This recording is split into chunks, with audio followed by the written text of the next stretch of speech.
Hey, welcome in.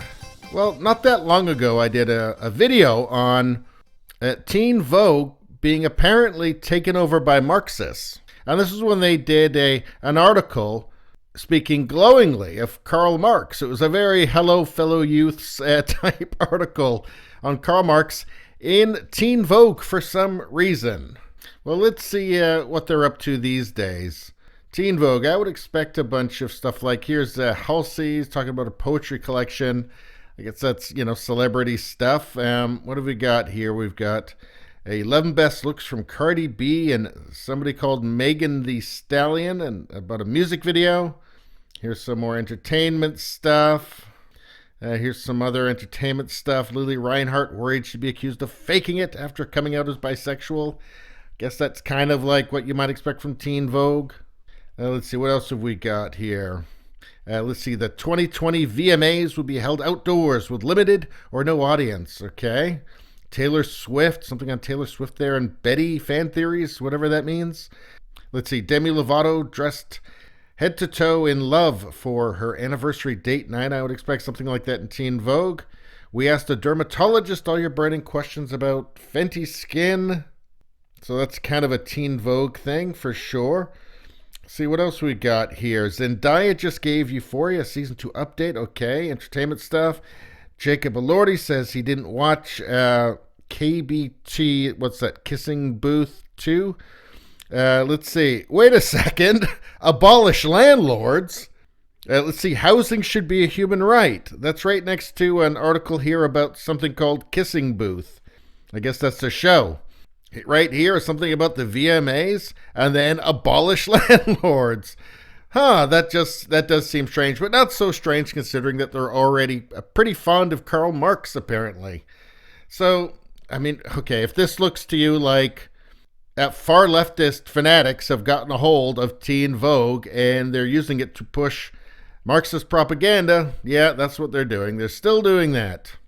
Yeah, and here's a big picture of some woman holding up a sign saying, housing is a human right. Hashtag cancel rent. And this is what Marxists use. They use things that all sounds nice, doesn't it? Housing is a human right. But nothing they do ever turns out really being good for anybody, does it? At least not from all of the examples that we have from history, from the world, and from countries around right now, like Cuba. Anyway, let's see. It says an eviction crisis is coming. We need to treat housing as a right. Again, it sounds nice. It sounds nice, except in execution it doesn't turn out that well.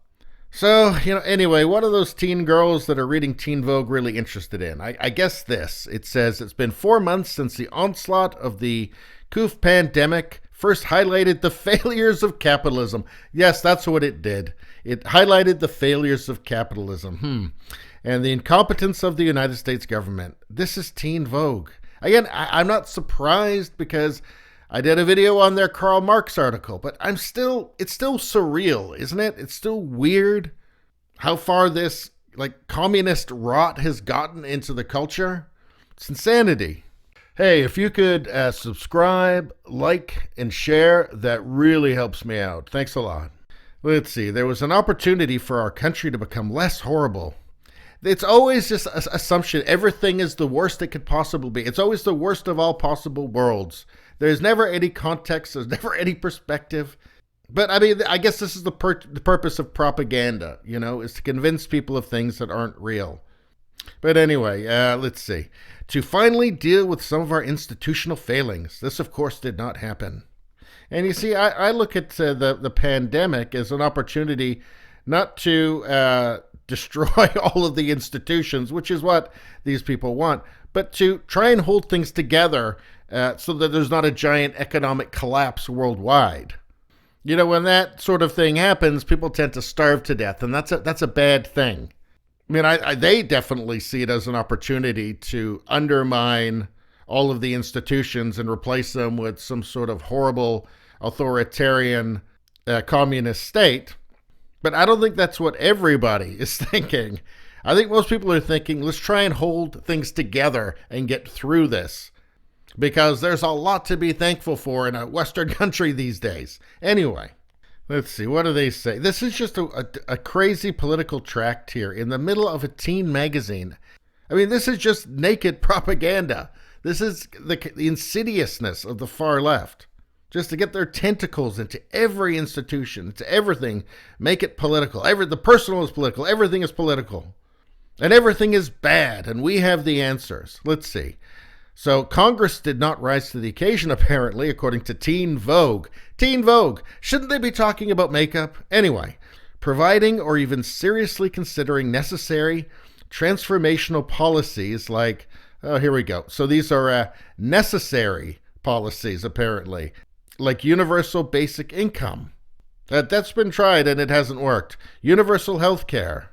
Rent suspension. Well, there were measures that were taken in terms of evicting people, whether that was a good idea or a bad idea.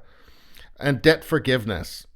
Maybe there's something in some level of debt forgiveness. Who knows? I don't know the answer to all these things. All I know is it's probably not a good time to have a Marxist revolution. That's all I'm saying. Let's see. Here's something that all teenage girls who are looking for fashion advice are interested in. Instead, they give us crumbs through a one-time payment of $1,200 and $600 extra in unemployment, even though a lot of people were making more money with the unemployment than they were working. And again, I suggest that $1,200 is better than the actual crumbs, the actual literal crumbs that you would get from a socialist government. I mean, we all remember that not long ago they were eating the zoo animals in Venezuela, right? We all remember that, right? It won't be mentioned in this article, I don't think, though. Look at this. Look at this. Look at this. This isn't some critical theory journal from some university. This is in Teen Vogue here. The response to this crisis has made it even more clear that party politics are a sham, and the real political affinity lies within class and race. This is just naked propaganda. It's just astonishing to me how brazen this is. And it just goes on like this. While we're working to abolish the police, we must also work to dismantle what the police were put here to protect property. This is extremism. This is revolutionary communism in Teen Vogue. This is what they're giving our daughters to read. This is insanity. Who is funding this? Who is funding this stuff? Because I can't imagine this sort of stuff is profitable for the market that it's marketed to. Who is funding this magazine? And it just keeps going on like this. What is more evidence of the legacy of settler colonialism and its violence than the idea of the ownership of land?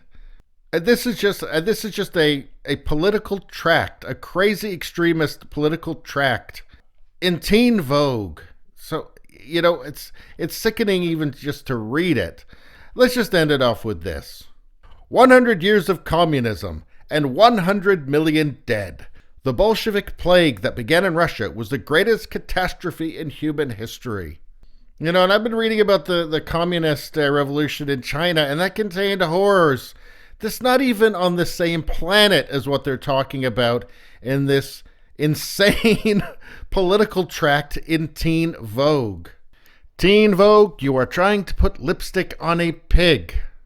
I don't know what we can do about all of this. This stuff has gotten into every little corner of our culture. What can we do about it? I don't even know. Maybe you know.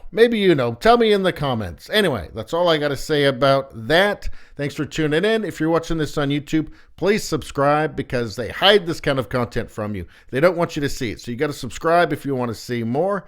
Liking and sharing also really helps, and I appreciate that. Thank you very much. If you'd just like to listen, there's Radio Baloney, the podcast. It's on Google Podcasts and Apple Podcasts and iTunes and Spotify and Spreaker and CastBox and Podcast Addict and a million more. Radio Baloney, the podcast. If you look for it, you will find it. Thank you very much. See you next time.